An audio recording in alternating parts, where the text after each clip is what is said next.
l'idée d'être jury, je trouve ça très, très intéressant parce que ça permet de découvrir des films dont on n'aurait pas l'occasion de voir ailleurs. Et moi, ce que je trouve bien dans ce festival, c'est que c'est un festival des films européens.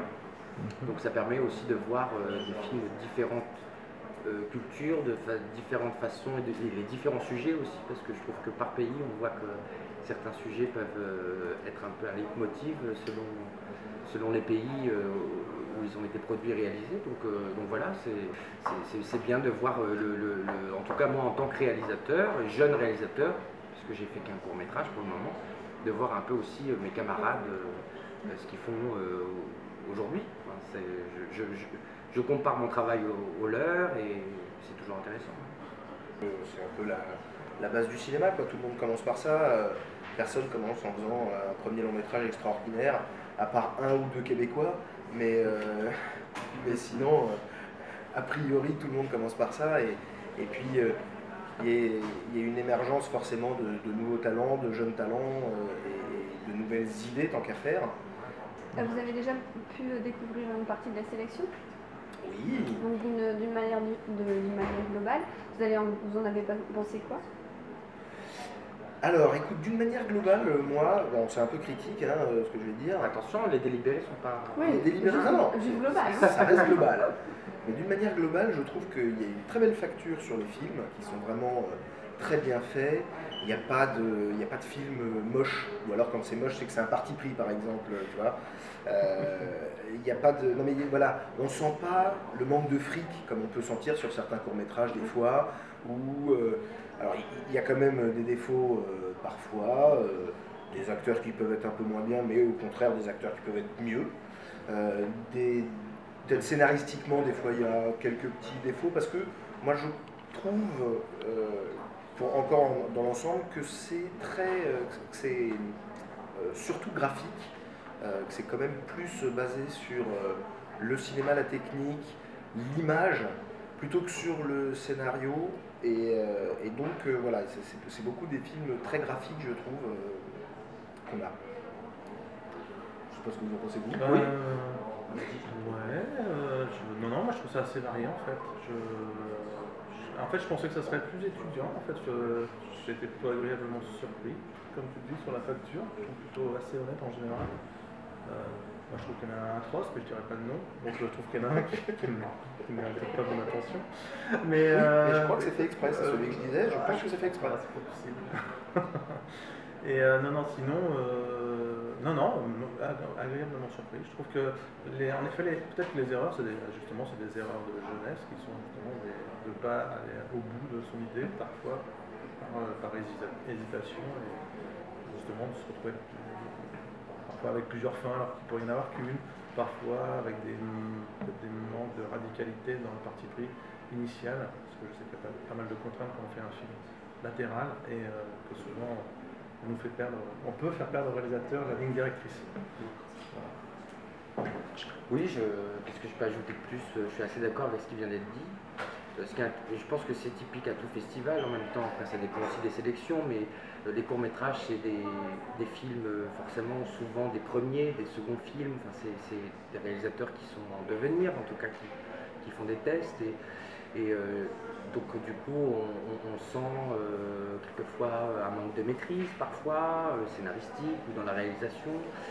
Mais en même temps, il y a des belles surprises. Il peut y avoir des premiers essais, des premiers films qui sont plus maîtrisés que d'autres réalisateurs ou dont ça va être le 3e ou 4e court-métrage. Donc voilà, ça permet. Et puis en plus, c'est européen. Donc il y a aussi ce que je disais tout à l'heure, il y a des thèmes qui sont récurrents par pays, mais en même temps, j'ai l'impression aussi qu'il y a une histoire de génération.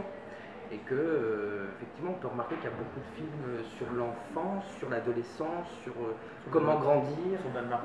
Sur Danemark. En fait, on peut dire qu'il y a une école danoise. Mais il y a des thèmes comme ça où on sent que ce soit abordé vraiment frontalement ou de façon très souterraine. Moi, je sens beaucoup d'enfance, de comment grandir dans notre monde aujourd'hui. Bah, en plus, ce matin, on a vu la sélection. Oui, ne serait-ce que ce matin. Jeunesse rebelle. Oui, Jeunesse rebelle, exactement. Donc, mais il y a eu d'autres. C'était que des enfants. Ouais. Même dans les autres. La première programmation a été. Katusha, c'est une jeune fille. Le poulet, c'est des filles. Ouais. Donc voilà, C'est intéressant ça, je trouve, générationnellement, de voir que qu'est-ce qui va, pour les auteurs, en tout cas, quelle histoire on raconte aujourd'hui. C'est pour ça que vous disiez que on passe au court, mais parce qu'on va aller au long, parce que le long est diffusé, distribué. Il y a une vraie vie pour les films. Les films de court métrage ont une vie, mais ils ont une vie que dans des cadres très précis, qui sont des festivals de court métrage ou à 3 h du matin sur une chaîne. Donc du coup, on peut pas toucher à tout le monde avec un court métrage. Et je pense pas, alors après, il y en a sans doute, mais je pense pas que sur la majorité des réalisateurs qui disent je vais faire ma carrière dans le court métrage. Parce que c'est impossible. C'est impossible voilà. Mais si on prend quelqu'un comme Claude Berry, il a commencé par du court métrage, il a été dans les Oscars, et moi je sais que petit, il y avait un court métrage avant chaque long métrage. Moi je pense que c'est plutôt la politique actuelle de distribution et de diffusion. Honnêtement, je ne vois pas en quoi ça a perturbé les salles de cinéma d'avoir un court-métrage avant un long-métrage. Je pensais que c'était plutôt une très bonne idée pour la. En fait, c'est juste parce que ça leur prenait de la pub pour diffuser du temps pour diffuser de la pub. Et que... c'est assez dommage. En fait, parce que ça devrait être, par exemple, plutôt que de faire peut-être trop de quotas musicaux ou je sais pas quoi, d'imposer de mettre un court-métrage avant un film, qui me paraît peut-être plus constructif bien sûr, en termes de diffusion. Donc le court-métrage a une vie, heureusement, grâce au festival comme celui-ci. Mais c'est vrai que après. Et puis, par exemple, tu vois, alors peut-être c'est en train d'évoluer et ça évoluera surtout effectivement avec l'arrivée d'Internet qui du coup appelle un public qui veut un truc plus immédiat, quoi, qui veut pas passer 1 h 30 devant son écran. Je comprends. Peut-être ça arrivera, mais aujourd'hui, merde, j'ai paumé ce que je voulais dire. Ça ne devait pas être super intéressant. Si en plus c'était pas con. Tu vas peut-être être Oui, voilà. Aujourd'hui, on ne regarde un court-métrage que parce que c'est un réalisateur dont on apprécie les longs-métrages. On dit, tenez, regardez le court-métrage qu'a fait ce mec. Sinon, effectivement, comme tu dis, il y a des festivals et des émissions qui regroupent du court-métrage et où là, on découvre des gens. Mais jamais on va dire, tenez, regardez le court-métrage de ce mec, il est super, il mériterait de faire un long. On regarde toujours en disant, mais vous ne saviez pas qu'il a commencé par ça. Comme... À la fois, tu as parfois des courts-métrages qui sortent tellement du lot que tu vas aller voir. Moi, je sais de Nel Bonpland, premier catholique il avait fait un court-métrage, tout le monde est allé voir. C'était pas de la musique, c'était pas à la télé. Ça avait tout le monde s'était dit, c'est dingue. Et il y a quelques directs pour faire des courts-métrages à Hollywood. Mais c'est quand même hyper rare.